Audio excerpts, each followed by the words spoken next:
শেষ জামানায় আমার উম্মতের মধ্যে এক শ্রেণীর উম্মত আসবে যারা জেনা ব্যভিচারকে হালাল মনে করবে। আজকে অধিকাংশ যুবক যারা অবৈধ প্রেম করে, রিলেশন করে, জিএফ বিএফ যাদের আছে, গার্লফ্রেন্ড বয়ফ্রেন্ড, এরা এই জিনিসটাকে বৈধ মনে করে অনেকেই করে। প্রেম করতেছি, করি না, বিয়ের সময় বাপ মার পছন্দ মতো একটা করব, আল্লাহ মাফ করে দেবে। অনেক সময় বাপ মা এমন কথা বলে, এই বয়সে একটু করে, কথা কর না কেন? আছে না নাই? এই জামানায় বিয়েটা হয়েছে কঠিন, জেনাটা হয়েছে সহজ, ঠিক কেনা বলে? বিয়ে কঠিন কেন হয়েছে? কারণ নিজের পায়ে আগে দাঁড়াক, তারপরে বিয়ে দেব। আর মেয়ের বাপ কিছু আছে এই এলাকাতেও, পুরো বাংলাদেশে মেয়ের বয়স হয়ে যাচ্ছে 32 বছর, এখনো বিয়ে দেয় না। কেন? এর টার্গেটই হচ্ছে জন্মের পর থেকে মেয়েটাকে সরকারি চাকরিজীবীর হাতে তুলে দেবে। সরকারি চাকরিও পায় না, মেয়েকে বিয়েও দেয় না। শুনেন, সরকারি চাকরি আর বেসরকারি চাকরি দিয়ে মেয়ে সুখী হয় না। মেয়ে সুখী হয় যেই জিনিসটা দিয়ে, সেটা হচ্ছে আল্লাহর দিন। আল্লাহর দিন, আল্লাহর দিন। যেই ছেলের মধ্যে দিন আছে ওই মেয়ে সুখী হবে। দিন নাই, এসালম গ্রুপের মালিকের ছেলে হলেও ওই পরিবারের শান্তি নাই, ঠিক না? একমত না দ্বিমত? আরো জোরে বলেন। বিয়েগুলোকে কেন কঠিন করতেছেন? বাপ রে বাপ, যদি শুনছে সরকারি চাকরি, দাঁত দুইটা না থাক, সুন্দর মেয়েকে বিয়ে করে নিয়ে চলে যায়। কথা কন না কেন? ল্যাংড়া হোক, লুলা হোক, সরকারি চাকরি হলেই চাইছে, হয়েছে। আর ছেলেটা নামাজি, মুত্তাকি, পরেজগার, ব্রয়লার মুরগির ফার্ম আছে, আমার মেয়ের লিপস্টিকের টাকা দিতে পারবো? আছে না এরকম কিছু জানেন? সত্যি করে বলেন, আছে না নাই? আবার হাতটা দিয়ে বুকে বুকে হাতটা দিয়ে বলতেছি ভাই, কলিজার মধ্যে কথা লিখে নিয়ে যান। এই পৃথিবীর বুকে টাকা দিয়ে মানুষ সুখী হয় না, সুখী হইতে লাগে দিন। ইমামকে বেতন দেন কত? 10,000, 12,000। মুখটার মধ্যে সবসময় হাসি লেগে থাকে, বউ বাচ্চাকে পর্দা করায়, ছেলে মেয়ে মানুষ হয়। কোনো ইমামের ছেলেকে দেখবেন না মদখোর, গাঁজাখোর। কারণ কি? হালাল খাচ্ছে, ছেলেগুলোকে আল্লাহ মানুষ করতেছে। এলাকার মধ্যে 5 লাখ 7 লাখ টাকা কিছু মানুষ কামায়, অবৈধ ইনকাম। ছেলে মেয়ে খালি পালসার হুন্ডাই গিয়ার মারে, মেয়ে গিয়ে ঢাকা বিশ্ববিদ্যালয়ের আশপাশে খালি ঘুরে পোলা পাননি, এক একদিন এক একটার সাথে খ্যাপে মারে, খ্যাপ মারে, খ্যাপ মারে, ঠিক না? বাস্তব কথা ভাই, আপনি হারাম খাবেন, ছেলে মেয়ে মানুষ হবে না, ঠিক না? খাইবেন হারাম, বউটা সারাক্ষণ হারামের মধ্যে ডুবে থাকবে, সিনেমা দেখে, নাটক দেখে। আরে বাবা বাবা, আমার কাজিনদের সাথে চ্যাটিং করতেছি, কাজিনদের সাথে চ্যাটিং। মা, তোমার পেটটা বড় দামি, তোমার পেট থেকে মিজান আজহারি বাইর হয়, তোমার পেট থেকে আল্লামা সাইদি বের হয়, তোমার পেট থেকে আল্লামা মামুন হক বের হয়, ঠিক কেন? এই পেটটাকে পবিত্র রাখবা, ছেলে মেয়ে ভালো হবে। মানুষের জীবনের সবচেয়ে বড় সম্পদ হচ্ছে তার সন্তান। সন্তান যদি ভালো হয়, ওই বাপ মা সার্থক। সন্তান যদি নষ্ট হয়ে যায়, এই টাকা যা রেখে যাচ্ছেন, আপনি মরবেন, আর এই ছেলে খালি বউ নিয়ে থাইল্যান্ডে ঘুরবে, জমি বেচবে আর খাবে, বেচবে আর খাবে, বেচবে আর খাবে, বেচবে আর খাবে, লাস্টে এসে ভিক্ষা করবে। কথা বলেন, ঠিক না? অনেক ছেলেপেলে আছে এখানে, বাপ সম্পত্তি রেখে গেছে 20 বিঘা, এক কাঠাও সম্পত্তি নেই, সব বেঁচে গেছে। কথা বুঝতে পেরেছেন? তো নবীজি বলছেন বিয়েটাকে সহজ করতে। সরকারি চাকরি বেসরকারি চাকরি দেখবেন না। নবীজি বিয়ে করার ক্ষেত্রে ছেলেদের 4টা গুণ দেখতে বলেছে। জোরে বলেন, কয়টা? যুবকরা আজকে বিপদে পড়বি ভাই তোরা। এখন এই 4 গুণ না থাকলে কোনো মেয়ে তোদের সাথে বিয়ে দিবে না। তাহলে এই 4টা গুণ আমাদের অর্জন করতে হবে, ইনশাল্লাহ বলেন না? জানার দরকার আছে। কেন? শুনেন, এই বাংলার জমিনে পরিবার ব্যবস্থাটা যেভাবে ভেঙে পড়েছে, গত 1 বছরে ঢাকা সিটির মধ্যে তালাকের আবেদন পড়েছে 59,000। সুবহানাল্লাহ বলবেন নাকি? নাউজুবিল্লাহ বলেন। 59,000 তালাকের আবেদন পড়েছে, যেখানে 78% তালাক শিক্ষিতদের মধ্যে, অশিক্ষিতরা তালাক দেয় কম। 81% তালাক হচ্ছে মেয়েদের পক্ষ থেকে ছেলেদেরকে। 89% তালাকের কারণ হচ্ছে পরক্রিয়া। শিক্ষিত বাড়ছে, পরক্রিয়াও বাড়ছে, ঠিক না? পরিবারটাকে যদি ঠিক করতে চান, 4টা জিনিস দেখেছে মেয়েকে বিয়ে দিবেন ছেলেদের সাথে। 1 নাম্বার, ছেলেটা তাকওয়াবান কিনা। 2 নাম্বার, ছেলেটা দায়িত্ববান কিনা। 3 নাম্বার, ছেলেটা মাল আছে কিনা, টাকা পয়সা আছে কিনা বউ পালার মতো। 4 নাম্বার, ছেলেটা লজ্জা আছে কিনা। ওসমান রাদিয়াল্লাহু তাআলা আনহুর মধ্যে 4টা গুণ ছিল। এই জন্য নবীজি 1 মেয়েকে না 2 মেয়েকে ওসমানের হাতে তুলে দিয়েছিলেন। জোরে বলেন সুবহানাল্লাহ। নবীজির 2 মেয়েকে বিয়ে করেছে 1 ওসমান, একটা মারা গিয়েছে, আরেকজনকে নবীজি তার হাতে তুলে দিয়েছেন। কয়টা গুণের কারণে? আরো জোরে বলেন, কয়টা? আর আমার দেশের বাপেরা যখন মেয়ের জন্য জামাই খুঁজে ঘটকের মাধ্যমে অথবা কোনো মানুষের মাধ্যমে, প্রথমে জিজ্ঞেস করে ছেলে করে কি। কথা কয় না। বাপের উচিত ছিল ছেলে নামাজ পড়ে কিনা। প্রথম প্রশ্ন কি? ছেলে নামাজ পড়ে কিনা। আহা, মুখে দাঁড়িয়ে থাকে, কই ছেলে তো শিবির করে, এর সাথে বিয়ে দেওয়া যাবে না। শিবির সোনালী মানুষ তৈরি করে, হেফাজত সোনালী মানুষ তৈরি করে, চোর ডাকাত তৈরি করে না, ঠিক না? সুতরাং প্রিয় ভাইরা আমার, এই 4টা গুণ দেখে মেয়েদেরকে বিয়ে দেবেন। মেয়েদের 4টা জিনিস দেখবেন, লিম্বালিহা সম্পদ আছে কিনা, ওয়ালি জামালিহা মেয়ের সৌন্দর্য আছে কিনা, 3 নম্বর ওয়ালি হাসাবিহা মেয়ের বংশমর্যাদা কেমন, যেই মেয়ের মা ভালো এই মেয়ে ভালো। কথা কয় না। আপনার মাকে দিয়ে খোঁজ নেবেন যে মেয়ের মাটা কেমন, আশপাশের ভাবিদের কাছে মরিয়ম সালমা ভাবিদের জিজ্ঞেস করলেই পাবেন যে এই মেয়ের মা কেমন। যদি দেখেন মা ভালো, জানবেন গাছ ভালো, ফলও ভালো হবে। কথা বলছেন? ওয়ালি হাসাবিহা বংশমর্যাদা দেখবেন। 3 নম্বর 4 নম্বর ওয়ালি দিনইহা, নবীজি বলেছেন দিনদারিতা আছে কিনা। দিনদারিতা যদি কোনো মেয়ের থাকে চোখ বন্ধ করে বিয়ে করে ফেলান। জাতের মেয়ে কালা ভালা, মেয়েও একটু কালো হোক, ছেলে যদি আব্দুল কাদের জিলানীর মতো, আল্লামা মামুনুল হকের মতো, মিজান আজহারের মতো হয়ে যায়, পৃথিবীর বুকে আপনার চাইতে সার্থক আর কেউ নাই। ঠিক কেনা? জোরে বলেন সুবহানাল্লাহ।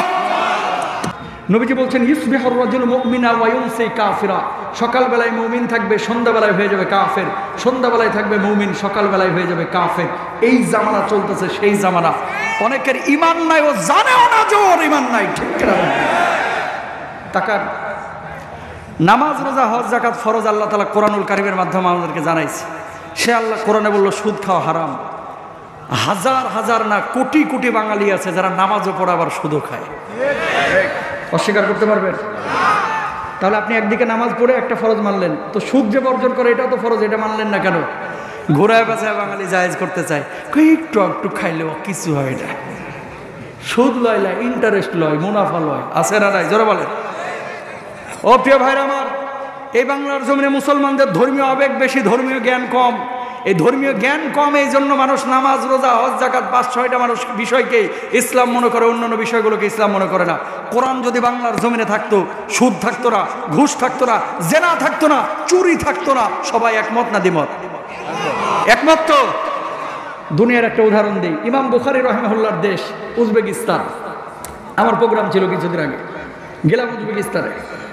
যাওয়ার পরে এই উজবেকিস্তানের সামারকান্দে ইমাম বুখারী রাহিমাহুল্লাহর কবর জিয়ারত করলাম। বুখারায় জিয়ারতের পরে সামারকান্দে এসেছি। জোহরের নামাজ আদায় করার পর এক মসজিদে ঢুকলাম, দেখলাম সমস্ত মুসল্লিরা মোবাইল ফোন মানিব্যাগ পেছনে রেখে সামনে নামাজ আদায় করতেছে। একজন মুসল্লির পকেটে মোবাইলও নাই, মানিব্যাগও নাই। চিন্তা করলাম আল্লাহ বাঁচাইছে যে মসজিদটা ঢাকার গুলিস্তানের কোনো মসজিদ। কথা বলেন না কেন? ওই দেশের মধ্যে মোবাইল মানিব্যাগে কেউ হাত দিচ্ছে না, হাজার হাজার মোবাইল মানিব্যাগ মসজিদে মুসল্লিরা পেছনে রেখা সামনে নামাজ আদায় করতেছে। ইমাম বুখারীর দেশ। আর আমার দেশের মধ্যে মসজিদে মুসল্লির জুতাও নিরাপদ না। কথা কন না কেন? সত্য না মিথ্যা? আর টিভি যে লাইভ করি প্রতি রোববার সন্ধ্যায়, একদিন বলছি দামি জুতা নিয়ে মসজিদে যায়েন না, নামাজ হবে না। একজন শ্রোতা লেখছে কেন বললেন, আগে পিছে শুনে নাই। আমি বললাম 3400 টাকার জুতা নিয়ে মসজিদে ঢুকবেন, ঢুকার পরে সূরা ফাতিহা শেষ হয়ে ওয়ালা দলিন মেরে টান মারবেন, আমিন বলার পরে একটা ধাক্কা মারবেন যে 3400 টাকার অ্যাপেক্স আছে না গেছে। কথা কোন ঠিক না? দামি জুতা নিয়ে মসজিদে গেলে নামাজের মধ্যে মনটা বারবার জুতার দিকে যায় যে আছে না গেছে, আছে না গেছে। এই জন্য বলছি দামি জুতা নিয়ে নামাজে যায় না, নামাজ হবে না। কথা কোন ঠিক না? এদেশের মধ্যে মসজিদের জুতা নিরাপদ না, আর ওই দেশে মোবাইল মানিব্যাগ নিরাপদ। পার্থক্য একটাই, কোরআন আছে, চোর নাই। কোরআন থাকবে না, চোরের আখড়া তৈরি হবে। ঠিক না ভাইরা? সকালবেলায় মুমিন থাকবে, সন্ধ্যাবেলায় কাফের হয়ে যাবে। কি বলবো ভাই, সারা পৃথিবীর বুকে মুসলমানরা মার খাচ্ছে। ফিলিস্তিনে মার খাচ্ছে, সিরিয়ায় মার খাচ্ছে, লেবাননে মার খাচ্ছে। কেন মার খাচ্ছে? কেন? কারণটা কি বলেন তো? একটাই কারণ, মুসলমানরা নিজেরা কামড়া কামড়ি, আর ইসলামিস্টরা এই ইসলামের যতটা ক্ষতি করতেছে, হিন্দু খ্রিস্টানরা ইসলামের অতটা ক্ষতি করে না। ইস্তেমার ময়দানে মুসলমানকে মারতেছে কে? মুসলমান। রাজনৈতিক দাঙ্গা যে বাঁধে, মাঝে মাঝে মারামারি হয়, আওয়ামী লীগ বিএনপিকে মারে, বিএনপি আওয়ামী লীগকে মারে, অমুক দলকে মারে। এই মারামারিগুলো হয় কার মধ্যে? মুসলমানের মধ্যে। অথচ একটা বার তার বিবেক কাজ করে না যে কারে মারতেছে, ও তো আমার ভাই, আমার জানাজাতে ওই প্রথমে আসবে। ঠিক না ভাইরা? এই যে দাঙ্গাগুলো, বুকে হাত বাঁধে, এরা মুসলমান মনে করে না। নাভির নিচে যে হাত বাঁধে কয় আমি ঠিক আছি, ও ভুল। শুনেন, ইখতিলাফি মাসাইলগুলোকে এই জায়গায় রাখেন, কিন্তু মুসলমানদের ঐক্য রক্ষা করা এটা মুসলমানদের জন্য ফরজ। হাত বাঁধা সুন্নত, আমিন বলা মুস্তাহাব, সুন্নত। এগুলোকে নিয়ে কখনো বিভাজন, গ্রুপিং আমরা কেউ করবো না, ইনশাল্লাহ। বলেন না? আরো জোরে বলেন। দরদের ভাইরা আমার, আল্লাহর নবী বিশ্বনবী সাল্লাল্লাহু আলাইহি ওয়াসাল্লাম বলছেন, আমার উম্মতের মধ্যে 5টা কাজ যখন ছড়ায় পড়বে, আল্লাহ রাব্বুল আলামিনের আযাব তখন সেই উম্মতের মধ্যে আসবে, ধ্বংস সেই উম্মতের মধ্যে আসবে। 1 নম্বর ইদা যহরাত তালাবুন, অভিশাপের মাত্রা যখন বেড়ে যাবে, মানুষ যখন মানুষকে ক্ষমা করতে পারবে না, খালি একজন আর একজনকে অভিশাপ দিবে। 2 নম্বর ওয়ালা বিসুর হারির, চিকন চাকন পোশাক পরিধান করবে, মোটা পোশাক যখন পরবে না, মুসলমানরা যখন পর্দাহীন জীবনযাপন করবে। ও দরদের ভাইরা আমার, আজকে যারা মোটা পোশাক পরে আপনারা এখানে এসেছেন, পর্দার জন্য মোটা পোশাক পরেন নাই, ঠান্ডার জন্য মোটা পোশাক পরেছেন। আমার বাবুরা যারা আজকে ডেকে ঢুকে এসেছে, এরা কিন্তু পর্দার জন্য না, ঠান্ডার জন্য অথবা মাহফিলের জন্য। কিন্তু অধিকাংশ মানুষ কিয়ামতের আগে এরা পর্দার খেয়াল করবে না। এমন কিছু নারী বের হবে, নবীজি বলছেন কাপড় পরবে কিন্তু ভিতরে আকার আকৃতি সব বোঝা যাবে। এমন কিছু পুরুষ বাইর হবে, যে পুরুষগুলো সতরগুলো উন্মুক্ত করে দেবে। আজকে খেয়াল করে দেখেন, আমার যুবকরা অনেক সময় 4-5 হাজার টাকা নিয়ে মার্কেটে যায়, আর বাজারের সবচেয়ে সেরা জিন্সের প্যান্ট, রং চটা জিন্সের প্যান্ট কিনে নিয়ে আসে। ঠিক কিনা? আছে না নাই? মেয়েরা উটের পিঠের মতো খোপা করা শুরু করবে, ওপরে পোশাক পরবে, ভেতরের আকার আকৃতি বোঝা যাবে। আছে না? নিচে কি পরে বোঝা যায়? আমি বলছি না সেদিকে তাকাবেন, কিন্তু রাস্তা দিয়ে যখন হেঁটে যায়, ফেসবুকে যখন ছবি আপলোড করে, আহা, এগুলোকে পর্দার বিষয় মনেই করে না। আর যুবকরা আপনাদের এলাকার বাপের থেকে টাকা নিয়ে যায় মার্কেটে, কুত্তায় কামড়ায় রাখছে, বিলায় সাইটে রং উঠায় রাখছে, এরকম প্যান্ট কিনে নিয়ে এসে পড়তেছে। আছে না নাই? হারাম কোনো যুবকে কাজ করবেন না। নবীজি বলছে মুসলমানরা মার খাবে যদি এই ধরনের পর্দাহীন কোনো আচরণ করে। তাকান কি বলছেন, লাকুনান্না মিন উম্মতি আকওয়ামুন ইস্তাহিল্লুনাল হিরা ওয়াল হারিরা ওয়াল খামরা ওয়াল মাআজিফ। জোরে সোরে একবার বলেন নাউযুবিল্লাহ। আরো জোরে বলতে হবে। শেষ জামানায় আমার উম্মতের মধ্যে এক শ্রেণীর উম্মত আসবে, যারা জেনা ব্যভিচারকে হালাল মনে করবে। আজকে অধিকাংশ যুবক যারা অবৈধ প্রেম করে, রিলেশন করে, জিএফ বিএফ যাদের আছে, গার্লফ্রেন্ড বয়ফ্রেন্ড, এরা এই জিনিসটাকে বৈধ মনে করে অনেকেই করে। প্রেম করতেছি, করি না, বিয়ের সময় বাপ মার পছন্দ মতো একটা করবো, আল্লাহ মাফ করে দেবে। অনেক সময় বাপ মা এমন কথা বলে, এই বয়সে একটু একটু করে, কথা কর না কেন? আছে না নাই? এই জামানায় বিয়েটা হয়েছে কঠিন, জেনাটা হয়েছে সহজ। ঠিক কেনা বলেন? বিয়ে কঠিন কেন হয়েছে? কারণ নিজের পায়ে আগে দাঁড়াক, তারপরে বিয়ে দেব। আর মেয়ের বাপ কিছু আছে এই এলাকাতেও, পুরো বাংলাদেশে মেয়ের বয়স হয়ে যাচ্ছে 32 বছর, এখনো বিয়ে দেয় না। কেন? এর টার্গেটই হচ্ছে জন্মের পর থেকে মেয়েটাকে সরকারি চাকরিজীবীর হাতে তুলে দেবে। সরকারি চাকরিও পায় না, এই মেয়েকে বিয়েও দেয় না। শুনেন, সরকারি চাকরি আর বেসরকারি চাকরি দিয়ে মেয়ে সুখী হয় না। মেয়ে সুখী হয় যেই জিনিসটা দিয়ে, সেটা হচ্ছে আল্লাহর দিন। আল্লাহর দিন, আল্লাহর দিন। যেই ছেলের মধ্যে দিন আছে ওই মেয়ে সুখী হবে। দিন নাই, এসালম গ্রুপের মালিকের ছেলে হলো ওই পরিবারের শান্তি নাই। ঠিক না? একমত না দ্বিমত? আরো জোরে বলেন। বিয়েগুলোকে কেন কঠিন করতেছেন? বাপ রে বাপ, যদি শুনছে সরকারি চাকরি, দাঁত দুইটা না থাক, সুন্দর মেয়েকে বিয়ে করে নিয়ে চলে যায়। কথা কন না কেন? ল্যাংড়া হোক, লুলা হোক, সরকারি চাকরি হলেই চাইছে, হয়েছে। আর ছেলেটা নামাজি, মুত্তাকি, পরেজগার, ব্রয়লার মুরগির ফার্ম আছে, আমার মেয়ের লিপস্টিকের টাকা দিতে পারবো? আছে না এরকম কিছু? জানেন? সত্যি করে বলেন, আছে না নাই? আবার হাতটা দিয়ে বুকে বুকে হাতটা দিয়ে বলতেছি ভাই, কলিজার মধ্যে কথা লিখে নিয়ে যান। এই পৃথিবীর বুকে টাকা দিয়ে মানুষ সুখী হয় না, সুখী হইতে লাগে দিন। ইমামকে বেতন দেন কত? 10,000, 12,000। মুখটার মধ্যে সবসময় হাসি লেগে থাকে, বউ বাচ্চাকে পর্দা করায়, ছেলে মেয়ে মানুষ হয়। কোনো ইমামের ছেলেকে দেখবেন না মদখোর, গাঁজাখোর। কারণ কি? হালাল খাচ্ছে, ছেলেগুলোকে আল্লাহ মানুষ করতেছে। এলাকার মধ্যে 5 লাখ 7 লাখ টাকা কিছু মানুষ কামায়, অবৈধ ইনকাম। ছেলে মেয়ে খালি পালসার হুন্ডায় গিয়ার মারে, মেয়ে গিয়ে ঢাকা বিশ্ববিদ্যালয়ের আশপাশে খালি ঘুরে পোলা পাননি, এক একদিন এক একটার সাথে খ্যাপে মারে, খ্যাপ মারে, খ্যাপ মারে। ঠিক না? বাস্তব কথা ভাই, আপনি হারাম খাবেন, ছেলে মেয়ে মানুষ হবে না। ঠিক না? খাইবেন হারাম, বউটা সারাক্ষণ হারামের মধ্যে ডুবে থাকবে, সিনেমা দেখে, নাটক দেখে। আরে বাবা বাবা, আমার কাজিনদের সাথে চ্যাটিং করতেছি, কাজিনদের সাথে চ্যাটিং। মা, তোমার পেটটা বড় দামি, তোমার পেট থেকে মিজান আজহারি বাইর হয়, তোমার পেট থেকে আল্লামা সাইদি বের হয়, তোমার পেট থেকে আল্লামা মামুন হক বের হয়। ঠিক কেন? এই পেটটাকে পবিত্র রাখবা, ছেলে মেয়ে ভালো হবে। মানুষের জীবনের সবচেয়ে বড় সম্পদ হচ্ছে তার সন্তান। সন্তান যদি ভালো হয়, ওই বাপ মা সার্থক। সন্তান যদি নষ্ট হয়ে যায়, এই টাকা যা রেখে যাচ্ছেন, আপনি মরবেন, আর এই ছেলে খালি বউ নিয়ে থাইল্যান্ডে ঘুরবে, জমি বেচবে আর খাবে, বেচবে আর খাবে, বেচবে আর খাবে, বেচবে আর খাবে, লাস্টে এসে ভিক্ষা করবে। কথা বলেন ঠিক না? অনেক ছেলেপেলে আছে এখানে বাপ সম্পত্তি রেখে গেছে 20 বিঘা, এক কাঠাও সম্পত্তি নেই, সব বেঁচে গেছে। কথা বুঝতে পেরেছেন? তো নবীজি বলছেন বিয়েটাকে সহজ করতে। সরকারি চাকরি বেসরকারি চাকরি দেখবেন না, নবীজি বিয়ে করার ক্ষেত্রে ছেলেদের 4টা গুণ দেখতে বলেছে। জোরে বলেন কয়টা? যুবকরা আজকে বিপদে পড়বি ভাই তোরা। এখন এই 4 গুণ না থাকলে কোনো মেয়ে তোদের সাথে বিয়ে দিবে না, তাহলে এই 4টা গুণ আমাদের অর্জন করতে হবে ইনশাল্লাহ, বলেন না? জানার দরকার আছে। কেন শুনেন, এই বাংলার জমিনে পরিবার ব্যবস্থাটা যেভাবে ভেঙে পড়েছে, গত 1 বছরে ঢাকা সিটির মধ্যে তালাকের আবেদন পড়েছে 59,000। সুবহানাল্লাহ বলবেন নাকি? নাউজুবিল্লাহ বলেন। 59,000 তালাকের আবেদন পড়েছে, যেখানে 78% তালাক শিক্ষিতদের মধ্যে, অশিক্ষিতরা তালাক দেয় কম। 81% তালাক হচ্ছে মেয়েদের পক্ষ থেকে ছেলেদেরকে। 89% তালাকের কারণ হচ্ছে পরক্রিয়া। শিক্ষিত বাড়ছে, পরক্রিয়াও বাড়ছে, ঠিক না? পরিবারটাকে যদি ঠিক করতে চান, 4টা জিনিস দেখেছে মেয়েকে বিয়ে দিবেন ছেলেদের সাথে। 1 নাম্বার, ছেলেটা তাকওয়াবান কিনা। 2 নাম্বার, ছেলেটা দায়িত্ববান কিনা। 3 নাম্বার, ছেলেটা মাল আছে কিনা, টাকা পয়সা আছে কিনা বউ পালার মতো। 4 নাম্বার, ছেলেটার লজ্জা আছে কিনা। ওসমান রাদিয়াল্লাহু তাআলা আনহুর মধ্যে 4টা গুণ ছিল, এই জন্য নবীজি 1 মেয়েকে না 2 মেয়েকে ওসমানের হাতে তুলে দিয়েছিলেন। জোরে বলেন সুবহানাল্লাহ। নবীজির 2 মেয়েকে বিয়ে করেছে 1 ওসমান, একটা মারা গিয়েছে, আরেকজনকে নবীজি তার হাতে তুলে দিয়েছেন। কয়টা গুণের কারণে? আরো জোরে বলেন কয়টা? আর আমার দেশের বাপেরা যখন মেয়ের জন্য জামাই খুঁজে ঘটকের মাধ্যমে অথবা কোনো মানুষের মাধ্যমে, প্রথমে জিজ্ঞেস করে ছেলে করে কি। কথা কয় না। বাপের উচিত ছিল ছেলে নামাজ পড়ে কিনা। প্রথম প্রশ্ন কি? ছেলে নামাজ পড়ে কিনা। আহা, মুখে দাঁড়িয়ে থাকে, কই ছেলে তো শিবির করে, এর সাথে বিয়ে দেওয়া যাবে না। শিবির সোনালী মানুষ তৈরি করে, হেফাজত সোনালী মানুষ তৈরি করে, চোর ডাকাত তৈরি করে না, ঠিক না? সুতরাং প্রিয় ভাইরা আমার, এই 4টা গুণ দেখে মেয়েদেরকে বিয়ে দেবেন। মেয়েদের 4টা জিনিস দেখবেন। লিম্বা লিহা, সম্পদ আছে কিনা। ওয়ালি জামা লিহা, মেয়ের সৌন্দর্য আছে কিনা।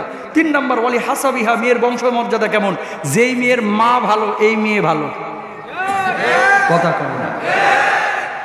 আপনার মাকে দিয়ে খোঁজ নেবেন যে মেয়ের মাটা কেমন। আশপাশের ভাবিদের কাছে, মরিয়ম সালমা ভাবিদের জিজ্ঞেস করলেই পাবেন যে এই মেয়ের মা কেমন।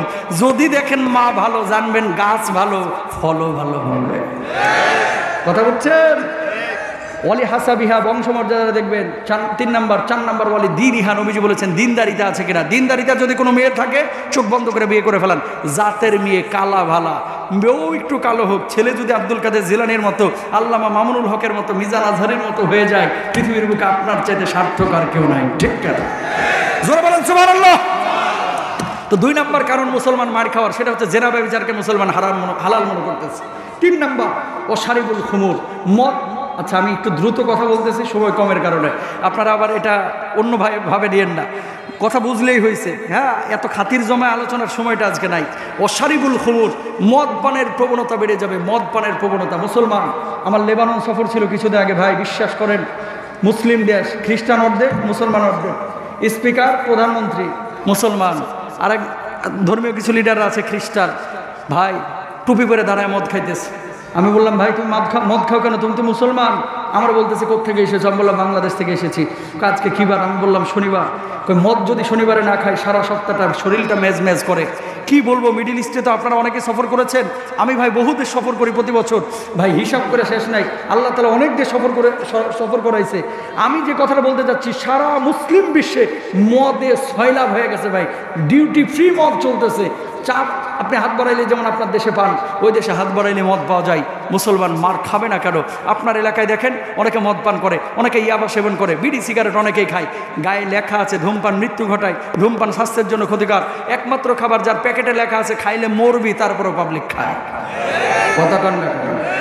টিউমার দিয়ে পুজ বাড়াচ্ছে এরকম ছবি থাকে, তারপরেও খায় না। এই কথাটা যদি কেকের প্যাকেটে অথবা বিস্কুটের গায়ে লেখা থাকতো, এই বিস্কুট মৃত্যু ঘটায়, এই বিস্কুট ক্যান্সার ঘটায়, যেই দোকানদার এই বিস্কুট বা কেক বেচতো, এরা হয়তো বা লাঠি দিয়ে পিডিয়া মেরে হেলাইতো। কথা বলেন না কেন? তো বিস্কুটের প্যাকেটে লাগাইলে লেখলে তুমি মারবা, আর বিড়ির গায়ে লেখলে তুমি খাইবা, হুজুর পেট ক্লিয়ার হয় না। এই ধরনের নেশা জাতীয় জিনিস খাওয়া যাবে? আর মাজারপন্থী যেগুলো কিছু লোক আছে, কই 2.2 পয়েন্ট গাঁজা খাওয়া যায়, দলিল কি? কই গাইন যাবর গা, ঝা যাবর যা, খা যাবর খা, গাঁজা খা, এই যে জায়েজ। ওটা যদি জায়েজ হয় তোর জন্য, তাহলে গাইন পেশ গু খা যাবর খা, গু খা তোর জন্য এটা জায়েজ। কথা বলেন ঠিক করে? নেশা জাতীয় কোনো জিনিসের ধারে কাছে আমরা যাবো না ইনশাল্লাহ, বলেন।